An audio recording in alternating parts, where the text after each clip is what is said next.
So for life sentence, when I first came up with it, it was really based off my surroundings. I'm looking around, I'm like, damn, it's even a young nigga I know that's from around my neighborhood.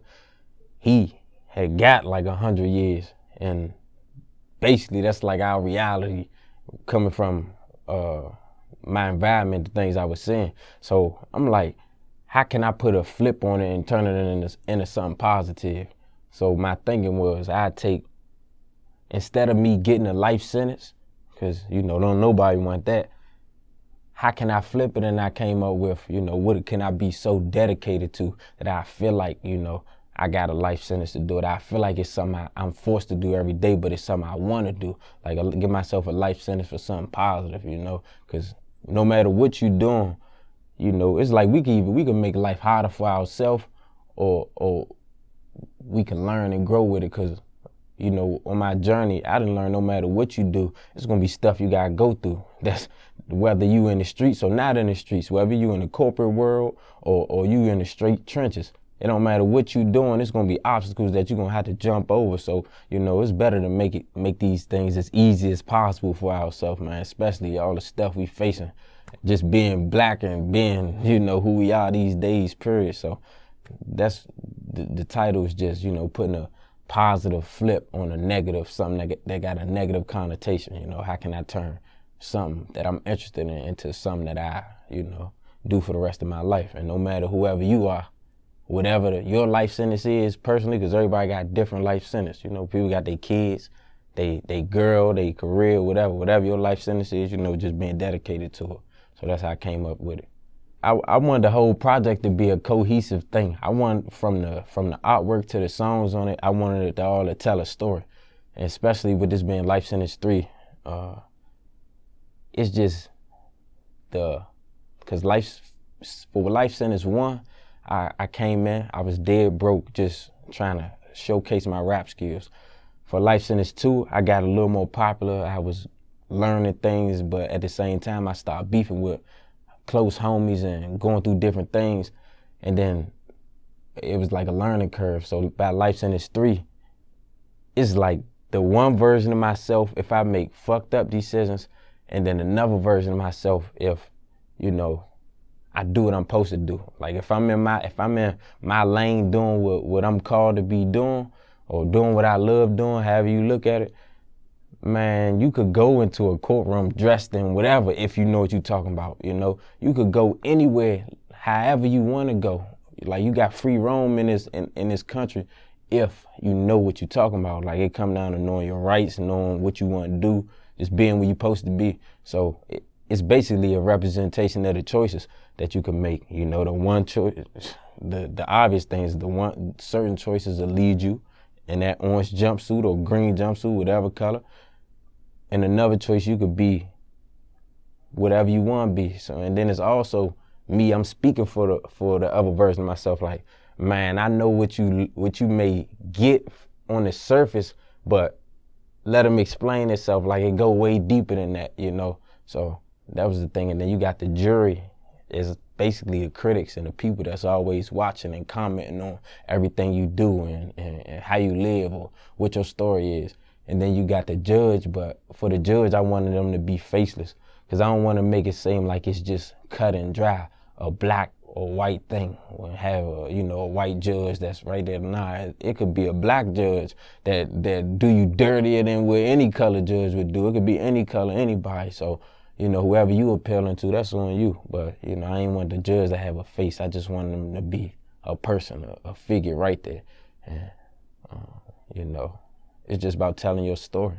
And not a lot of times when you tell your story, you're going to have all these people around you that's judging you, that's watching you. And a lot of times you have to lobby for yourself because I done learned, can't nobody tell your story like you can. You can have a manager, a label, whoever, but it take you to go get behind that mic or do whatever you do to really get your point across to the people. So yeah, that's what that's about. My supporters, they was waiting so long for that particular project since I announced it that I just ain't want to hold it no more. I just wanted to make sure it came out.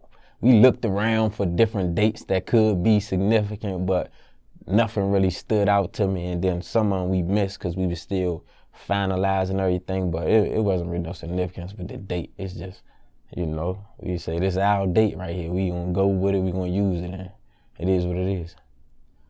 Cause it took that many songs for me to really express myself fully. Like right now they doing a lot of short projects, 8-9 song projects, but for me, my strength is being able to be consistently good at what I do. So I feel like I can do a little more than the average couple songs or EP amount of songs and still not lose the listener. It depends on what you like. So I got something for all types of people. It don't matter whatever you listen to, it's probably something on there for you. And I ain't do it on purpose. It's just the fact that when I make my music, I try to be as honest, like brutally honest about however I feel, and then just figure that somebody else will feel like that. If I'm true to my feelings, whether it sound brash or come off harsh, I just want to be honest with it. Man, no cut cards, no holds barred, and then each song topic, I go put it all the way into it. And so it took me about 16 jumps. We had more, but you know, them the 16 ones that I felt like fit the best for this project, for what I was trying to talk about and accomplish. I did. Hey, my man called me after that. My man, he been listening to me for a long time. He used to help with my management and all that. His name Prince. He hit me. He's like, man, I think you could have did the track list a little differently, whatever the case may be. I'm like, man, I did that joint myself, and that's just what I heard when I did the track list. So he the only person that done said something to me about it, but I did it myself. I ain't let nobody else pick. Like I tried to let other people like, hey, what's your opinion on this? But then it came back down to what I was saying earlier about the cover. Like, can't nobody see your vision like you can see it and it's very real. When you do meet them people that see your vision like you see it, hold on to them. Cause like I said, man, it's a little difficult to find, but yeah, I just put it together myself. It was how I felt. The cover, I put it together myself. It was how I felt. I just had somebody articulate it, you know. Told them exactly what to do, where to do it at, what to put, where to put it. And down to the cup of water being on the table, like everything, like full creative control. Every song, every beat selection, all that. That was me. The first song I come in, cause it's Life Sentence 3, it's not like a themed project, but it's a themed series. So the theme of this last one was, even though it's a message in the whole thing, I didn't want to get too much to the point where it's all about one thing. So I want the overall message to be strong and what it is, but I didn't want to get it to the point where I'm saying, oh yeah, all these songs got to be like this. They got to go together in this type of way. I feel like that would have made it boring and predictable. With this project, I didn't want to be predictable as far as what you're going to hear next or what type of record you might hear. So I started off with the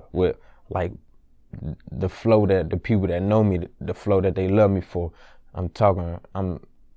It's called Before They Raid, and I'm just talking about, you know, how them people is coming, so you better get as much money as you can out here.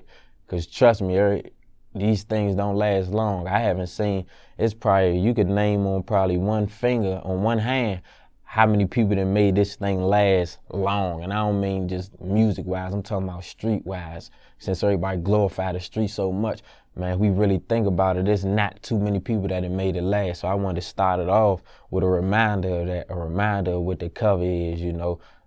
Thing I say in that song, just don't call us names we not. Nigga, don't point no blame, it's not the way to go. Just even reminiscent of the cover, you know, with the judge being right there. You know, like I am what I am, but don't call me what I'm not. So going from there, setting it off like that, I just wanted to mix it up. So the sequence was, I tried to put it in like an album type sequence where I got it build up and get more lit, then it bring you back down, then it build up again, and you know, it end on a, you know, bring you back down, but still end on a high note. I just wanted to make it be like a roller coaster of emotions where you could hear this one song and then flip to the next one and it'll make you feel a whole different way instead of dwelling on that feeling. just so you know, like, it's art. Each song I want them to look at as like, if you go in a museum and you looking at different pieces of artwork on the wall, you see, oh, I look at this one, you study it, you analyze it, it made me feel like this. Then when you move on to the next piece, you can't think about, okay, how did this one make me feel, and then base the same feelings. I want it to be a whole new approach to each record you hear. You know, because at the end of the day, as much as I still want to tell a story and put a theme to certain things, I still just want to be the best artist I could be. And that's another thing Life Sentence 3 was about, getting back to just being a great artist, and that's what I want to be. So the sequence is just like album type, you know, look in the museum and just like what you like and appreciate it. Off Bucks, I could tell you one of my favorite songs off the project is this song called White Bands. And I had a little homie, he was like a little brother to us. His name was Flirt. And rest in peace, Lil Sharp, Flirt, however you know him. And when I did that song, man, I was just thinking about, like, the hook, it's like speeding, I'm running the lights.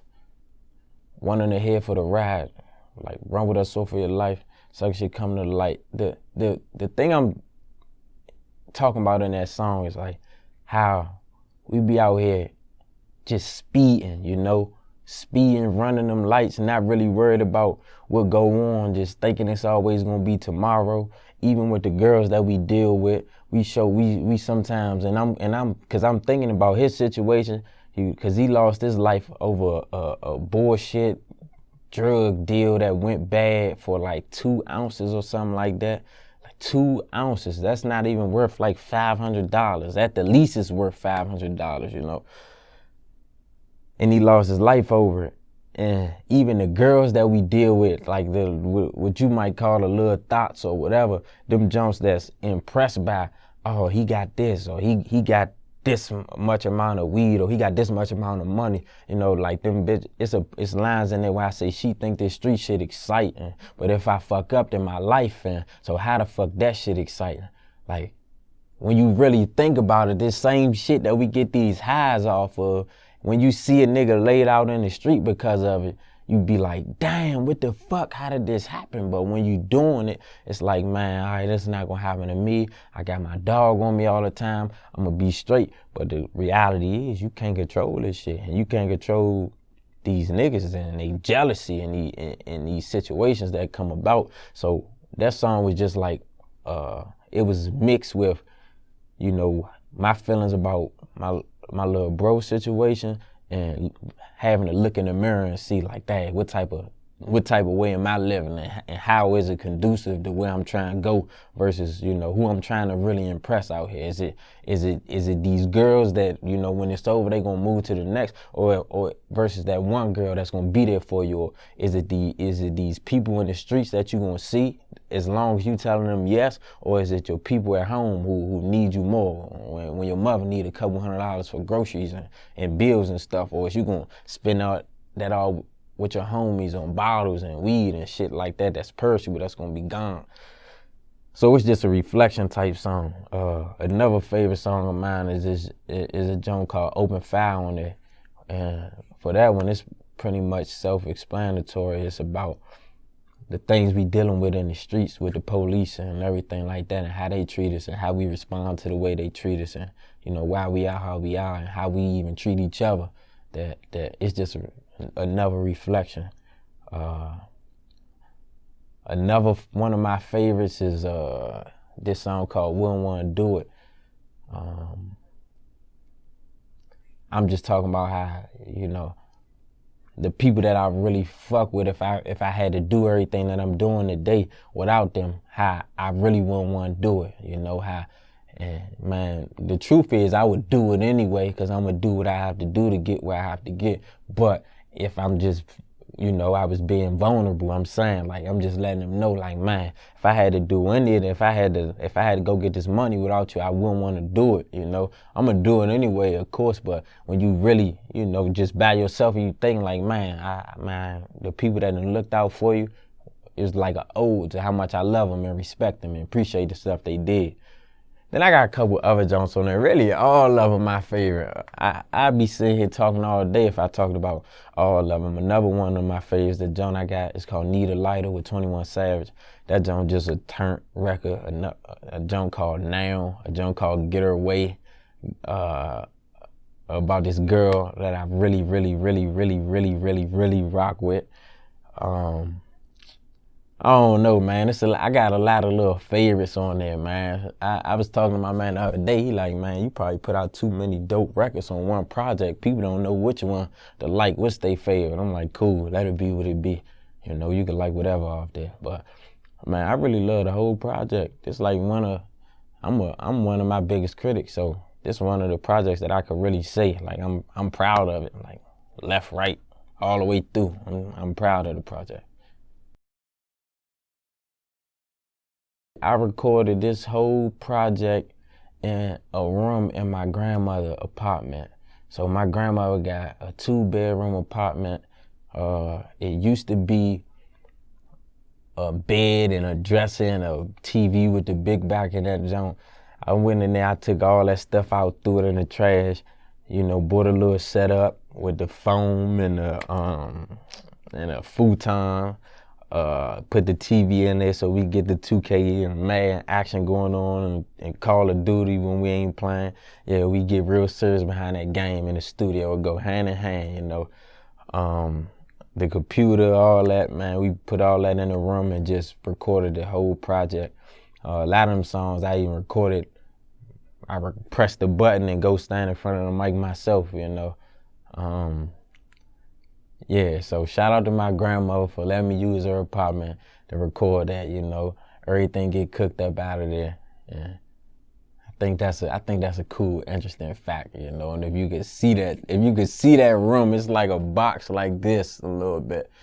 You know, me and all my cousins, we go over there, make it do what it do. That's our little way to spend time with my grandmother, you know. Everybody love their grandmother, so especially me.